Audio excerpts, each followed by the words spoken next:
Coming to your profession, hospital గురించి మాట్లాడితే చాలా కార్పొరేట్ ఆసుపత్రుల యొక్క దందా తీవ్ర స్థాయిలో ఉందని విమర్శలు ఒకవైపు వస్తూ ఉంటాయి.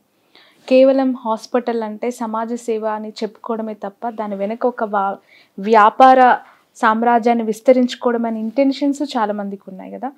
దీన్ని సమాజ సేవ అంటారా? అలానే ఫ్రీ సర్వీస్ చేయట్లేదు కదా అనే వాళ్ళకి మీరు ఇచ్చే ఆన్సర్ ఏంటి? చూడు తల్లి, మీకు ఒక మాట చెప్తాను. ఇప్పుడు గవర్నమెంట్ హాస్పిటల్స్ ఉన్నాయి, సేవ వాళ్ళు చెయ్యాలా వద్దా? ఫస్ట్ సో మనం రెండు పక్కల మాట్లాడాలి, ఒక కాయిన్కి ఒక పక్కే మాట్లాడకూడదు. First of all, government hospitals are not reaching up to the mark of a common man and a poor man. So అక్కడ ముందు వాళ్ళే కనుక ఆ బాధ్యతను సక్రమంగా నిర్వర్తిస్తే అసలు మీకు ఇన్ని ప్రైవేట్ హాస్పిటల్ ఫస్ట్ పుట్టుకొని రావు, పుట్టగొడుగుల్లాగా. అది ఒక బాధ, సమాజం పడుతున్న పెద్ద బాధ, స్కూళ్ళు కానీ హాస్పిటళ్ళు కానీ. సరే, ఇంకొకటి ఏంటంటే కార్పొరేట్ హాస్పిటల్స్.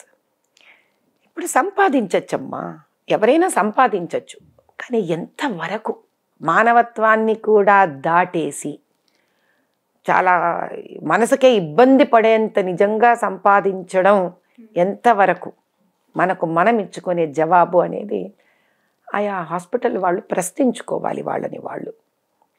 మీరు ఈ రోజుకి కూడా, ఎందుకంటే చాలామంది అనొచ్చు, ఏంటి ఈవిడ చెప్తోంది ఇవన్నీ కోవిడ్లో అన్నీ వచ్చాయి వీళ్ళ మీద అని. వేయడానికి ఏముంది తల్లి? ఎగ్జాక్ట్లీ, నేను వచ్చేస్తాను. నా స్ట్రైట్ క్వశ్చన్ అదే. కోవిడ్ టైంలో విరించి హాస్పిటల్స్ పైన వచ్చిన అలిగేషన్స్ కావచ్చు, వచ్చిన వైరల్ వీడియోస్ చాలా తీవ్ర స్థాయిలో ఆలోచింపజేశాయి. అఫ్కోర్స్ ఆ తర్వాత జరిగిన పరిణామాలు ట్రీట్మెంట్ వైజ్గా బాగా జరుగుతోంది, ఎలాంటి ఇష్యూస్ లేవు, హాస్పిటల్కి వెళ్ళిన వాళ్ళకి మంచి వైద్యం ఇస్తున్నారు అనేది పేరైతే ఉంది. బట్ ఈ కాన్ఫ్లిక్ట్ని ఎలా చూడాలంటారు? ఒకవైపు సమాజ సేవ అంటారు, మరోవైపు దోచుకుంటున్నారు కదా. ఇప్పుడు మీరే అన్నారా, హాస్పిటల్లో బాగా విరించి హాస్పిటల్లో బాగా చూస్తారనే పేరు కూడా ఉంది అని మీరే అంటున్నారా అనట్లేదా? అలా అన్నవాళ్ళు ఎవరైనా ముందుకొచ్చి వాయిస్ ఇచ్చారా? అమ్మ వీళ్ళు బాగా పనిచేస్తున్నారని ఇవ్వలేదు కదా. అదే సమాజం తల్లి, అదే సమాజం. సీతమ్మ వారికే తప్పలేదు తల్లి ఒక నింద తీసుకోవడము, అది సమాజం. సమాజానికి ఏం చేసినా కూడా అవి తీసుకొని వాళ్ళు వెళ్ళి శాంతంగా ఉండిపోతారు, కానీ నీలాప నిందలు వేసేవాళ్ళు మాత్రం ఎప్పుడు అలా రెడీగా ఉంటారు. వాళ్ళ పనే అది, వెయ్యనివ్వండి. ఎందుకంటే మీకు ఫస్ట్ టైం ఎప్పుడైతే కోవిడ్ పర్మిషన్ తీసేశారో మీకు తెలియాల్సిన ఒక విషయం ఉంది. ఆగస్టు 3కి రావాల్సిన నోటీస్ అని స్టాంప్ పెట్టుకొని వాళ్ళు దానికి 2 రోజులు 48 అవర్స్ ముందు వాళ్ళు మాకు ఒక నోటీస్ పంపించాలి. ఏమని?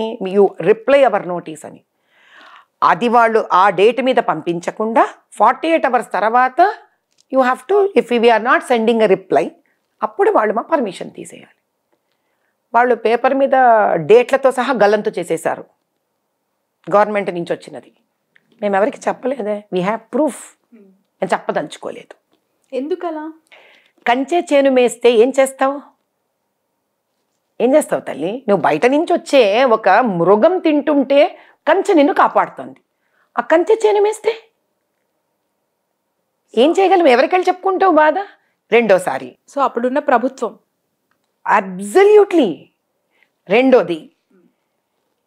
రెండోసారి అమ్మాయి శశి అనే అమ్మాయికి షీ హ్యాడ్ సమ్ ఇష్యూ.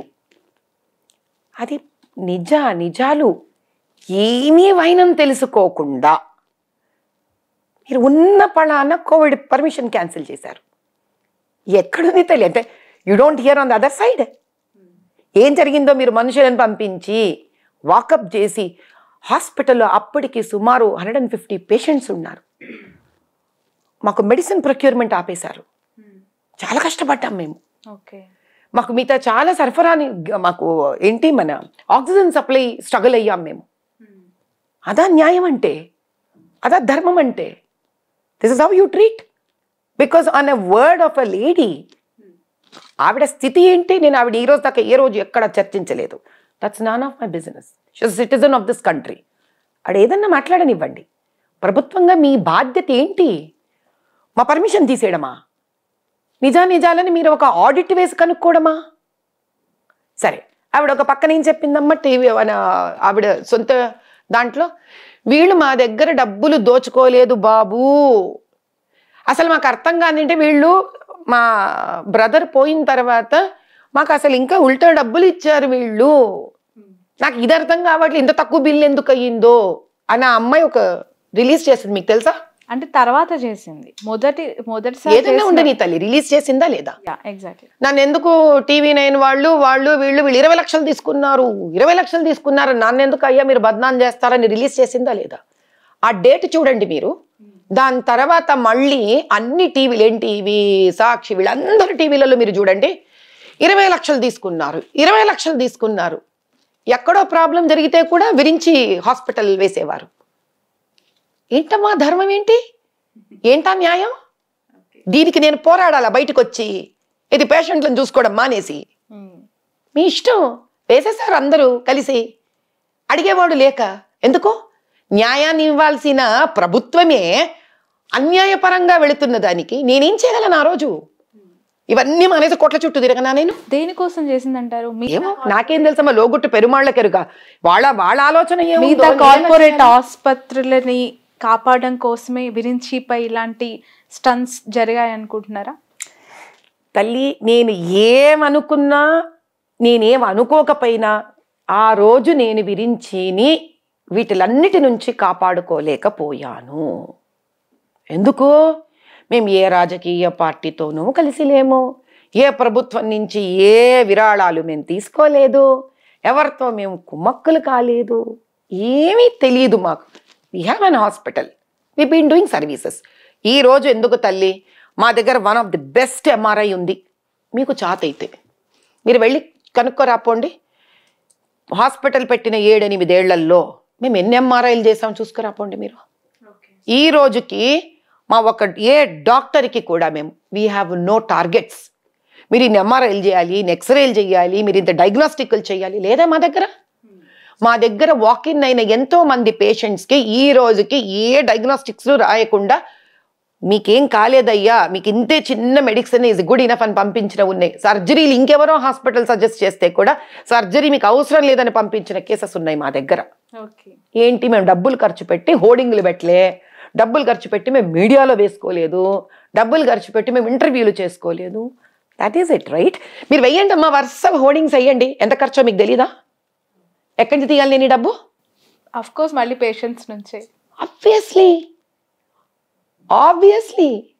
మేమేం చేయలేదు. అది అనడానికి ఏముంది తల్లి, ఒక మాట.